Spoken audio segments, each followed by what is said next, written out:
Hi friends, இன்றைக்கி வயலில் மருந்து அடிக்கிறோம்.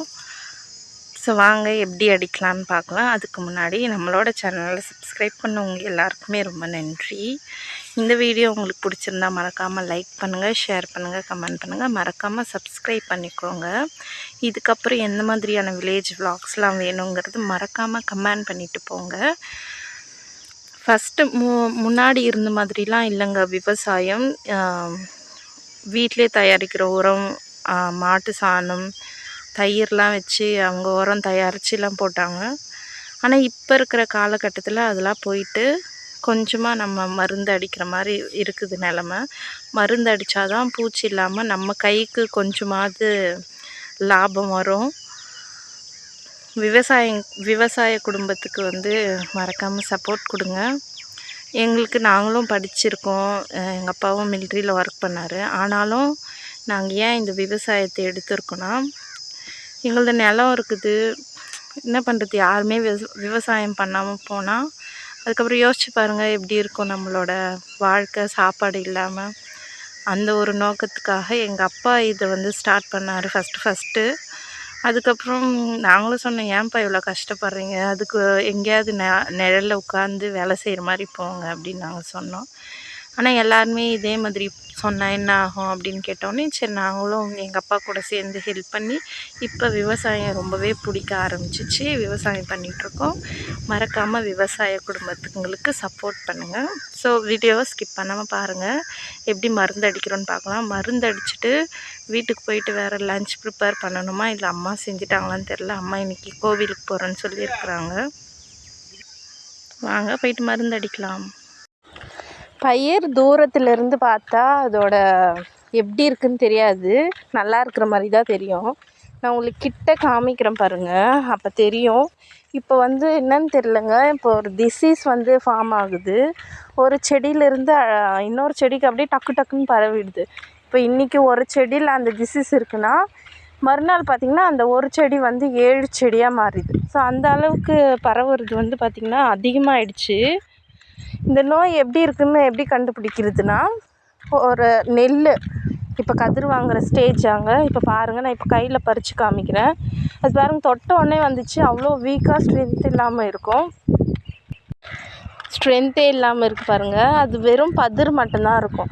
இது நம்ம அப்படியே கட் பண்ணி விட்டாலுமே அது பரவிட்டே தான் இருக்குது. அதனால தான் இன்றைக்கி மருந்து அடிக்கலாம் அப்படின்னு சொல்லிட்டு காலையிலே நானும் அப்பாவும் வந்துட்டோம். அப்பாவுக்கு பார்த்திங்கன்னா முட்டி வலி அதிகமாக. அங்கே மிலிட்ரியில் வேலை செய்யும்போது அந்த டேங்க்லேருந்து ஏறி குதிக்கிறது அந்த மாதிரி பண்ணதால் அப்பத்துலேருந்து அப்பாவுக்கு முட்டி வலி கொஞ்சம் ஜாஸ்தியாக இருந்துச்சு. இன்னும் வயலில் வேலை செய்வோம், இன்னும் அதிகமாக ஆயிடுச்சு. அதனால் மருந்து அடிக்கிறதுலாம் ஆள் வச்சு தான் பண்ணுறோம்.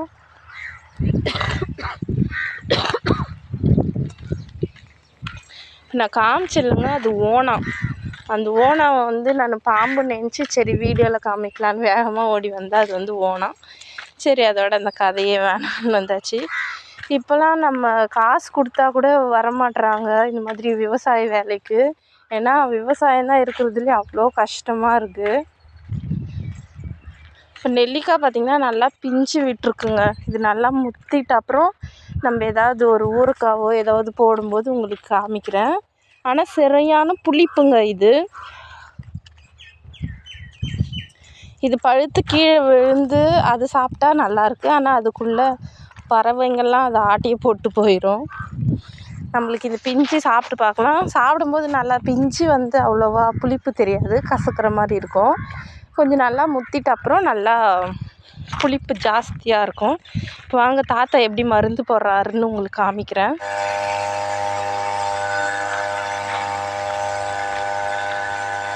ஒரு டேங்க்கு காலியாகிறதுக்கு ஒரு 5 நிமிஷம் ஆகுங்க. அந்த 5 நிமிஷம் நம்ம ரெஸ்ட் எடுத்துக்கலாம். எப்படி உங்களுக்கு டேங்க் ஃபில் பண்ணுறது, எவ்வளோ மருந்து ஆட் பண்ணுறாங்கிறது உங்களுக்கு காமிக்கிறேன். இப்போ 95% நம்ம வாட்டர் எடுத்துக்கிட்டால் அது வெறும் 5% தான் மருந்து சேர்க்கணும். ரொம்ப டைல்யூட்டடாக தான் மருந்து சேர்க்கணும். அப்போ தான் பயிருக்கு எந்த ஆபத்தும் வராது. இந்த மாதிரி உட்காருவாங்க. இப்போ மருந்து லாஸ்ட் ஸ்டேஜில் உங்களுக்கு காமிக்கிறேன். மருந்து காலி ஆயிடுச்சு, அதனால தண்ணி மிக்ஸ் பண்ணி பக்கெட்டில் வச்சுருக்கோம். அதை ஃபஸ்ட்டு ஊற்றிக்கலாம். இப்போ மிச்சத்தை நம்ம தண்ணி ஊற்றி அதுலேயே ஆட் பண்ணிக்கலாம்.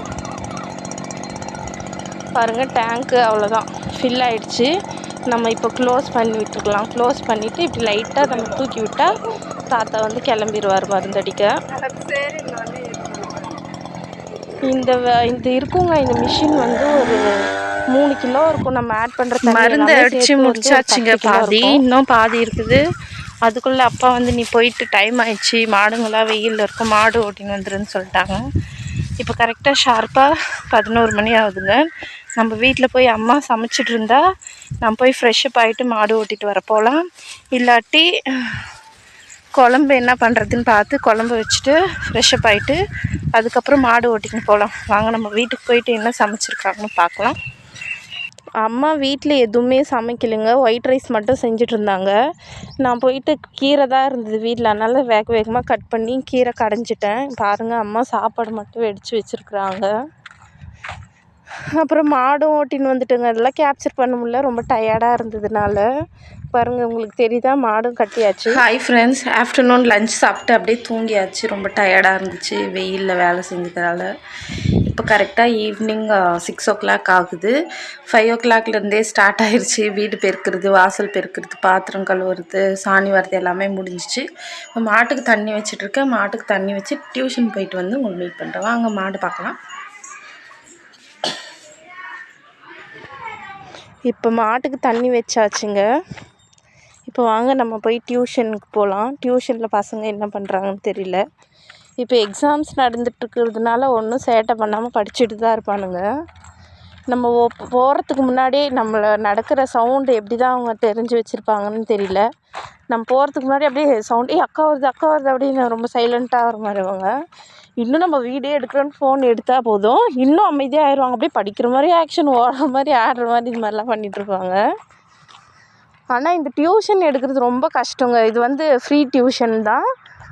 என்னென்னா டெய்லி சண்டை வந்துடும். டெய்லி உங்களுக்கு பஞ்சாயத்து பண்ணி வைக்கிறதுக்குள்ளே எனக்கு அப்படியே டயர்டாக ஆயிரும். எப்போவுமே எதனா ஒரு பஞ்சாயத்து வந்துடுங்க. அந்த சண்டையில் 2 பேர் இன்வால்வ் ஆகிருக்கும். ஹோல் டியூஷனுமே அதில் வந்து இன்வால்வ் ஆகிருக்கும். அதனால் எல்லாரையும் திட்டிட்டு அடிச்சுட்டு உட்காந்து படிக்க சொல்கிறது. ஆனால் நல்ல பிள்ளைங்க, எங்கள் பசங்களுக்காக ப்ரே பண்ணிக்கோங்க நல்லா படிக்கணும்னு. எல்லாருமே நல்லா படிப்பாங்க. இன்னும் அவங்களுக்கு இங்கிலீஷ் தான் கொஞ்சம் கஷ்டம். அந்த இங்கிலீஷை வர வைக்கிறதுக்கு தான் நான் 3 வருஷமாக டியூஷன் எடுத்து போராடிட்டுருக்கேன். இதோ ஓரளவுக்கு இப்போ நல்லா ஃப்ளூயண்ட்டாக படிக்கிறாங்க. பேச கற்றுக்கல இன்னும். ஸோ அதுவும் கூடிய சீக்கிரம் பசங்க கற்றுக்குவாங்கன்னு நினைக்கிறேன். இது முன்னாடி உட்காந்துட்ருக்குது சஹானா. அவங்க வந்து பார்த்திங்கன்னா நல்லா டான்ஸ் பண்ணுவாங்க. அவங்க டான்ஸ் வீடியோ வேணும்னா கமெண்ட் பண்ணுங்கள், நான் உங்களுக்கு சென்ட் பண்ணி விட்றேன். இது சஹானா வரைஞ்சி தான். இது நான் வரைஞ்சங்க, கலர் பண்ணுன்னு வந்து காமிக்குது. சஹானா காமிச்சோடனே பிரதீபம் அக்கா நானும் வரைஞ்சிருக்கேன் அப்படின்னு சொல்லிட்டு அவனும் ஒரு காமிச்சான். ஸோ நல்லா இருந்துச்சு அப்படின்னு அவங்கள கொஞ்சம் என்கரேஜ் பண்ணிவிட்டு சரி போது உட்காந்து படிங்க அப்படின்னு சொல்லியாச்சு. இப்போ நைட்டு டின்னர் ப்ரிப்பேர் பண்ணணுங்க. வாங்க போய் ப்ரிப்பேர் பண்ணலாம். இது என்ன டிஷ்ஷுன்னு நீங்களே பார்த்து தெரிஞ்சுக்கோங்க. ஃபஸ்ட்டு கடாய் வச்சாச்சு. இப்போ தேவையான அளவு எண்ணெய் சேர்த்தாச்சுங்க. எண்ணெய் சேர்த்துட்டு என்ன சேர்க்குறேன், வெங்காயம், கடுகு, வெங்காயம், பூண்டு 2த்தையும் ஒன்றா சேர்த்தாச்சு. சேர்த்துட்டு கொஞ்சமாக பூண்டு இதுவும் சேர்த்துட்டு நல்லா வதக்கி விட்டுக்கலாம் எண்ணெயிலேயே. பாருங்கள் வதங்கிருச்சு. இப்போ கறிவேப்பிலை சேர்த்துக்கலாம். கறிவேப்பிலை சேர்த்து நல்லா வதக்கிக்கலாம்.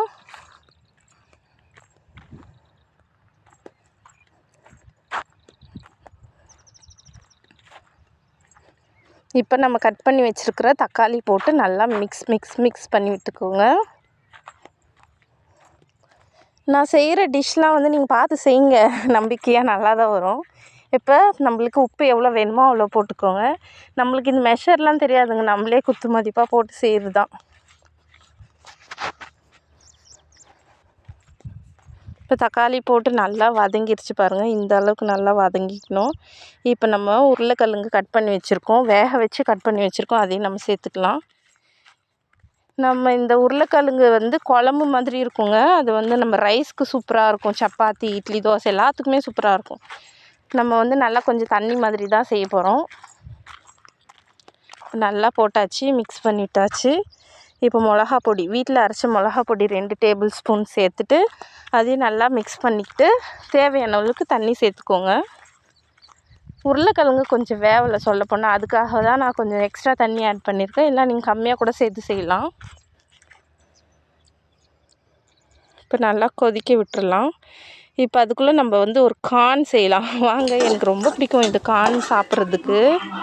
முத்தி போயிட்ட கார்ன்லாம் இந்த மாதிரி நீங்கள் ஃப்ரை பண்ணி சாப்பிட்டிங்கன்னா அவ்வளோ டேஸ்ட்டாக இருக்கும். கொஞ்சமாக ஒரே ஒரு டேபிள் ஸ்பூன் எண்ணெய் ஊற்றிட்டு கார்ன் போட்டு நல்லா ஃப்ரை பண்ணிக்கோங்க. ஃப்ரை பண்ணிவிட்டு உப்பு மிளகா பொடி, அதுக்கப்புறம் லெமன் வந்து கொஞ்சமாக சேர்த்துக்கலாம். இன்னும் டேஸ்ட்டு சூப்பராக இருக்கும். நீங்கள் வந்து எடுத்துகிட்டு அப்புறம் கொஞ்சமாக வெங்காயம் அதில் ஆட் பண்ணி சாப்பிட்டிங்கன்னா இன்னமும் டேஸ்ட்டாக இருக்கும். நான் எப்போவுமே எங்கள் வீட்டில் கார்ன் இருந்துச்சுன்னா நான் மட்டும் இது செஞ்சு சாப்பிடுவேன். யாருக்குமே இது வேணான்னு சொல்லிடுவாங்க. ஸோ அவ்வளோதாங்க, வாங்க நம்ம போய் சாப்பிட்லாம். டின்னர் முடிச்சாச்சு. டின்னர் முடிச்சுட்டு நான் இது சாப்பிட்றேன். டேஸ்ட்டாக இருந்துச்சு. அவ்வளோதான், நம்மளுக்கு சூப்பரான ஒரு ஸ்நாக்ஸ் ரெடியாக இருக்குது. நம்ம இப்போ லேப்டாப்பில் படம் பார்த்துட்டே சாப்பிட்லாம். இந்த வீடியோ உங்களுக்கு பிடிச்சிருந்தா என்ன பண்ணணும், மறக்காமல் லைக் பண்ணிக்கோங்க, ஷேர் பண்ணிக்கோங்க, கமெண்ட் பண்ணுங்கள், மறக்காமல் சப்ஸ்கிரைப் பண்ணுங்கள்.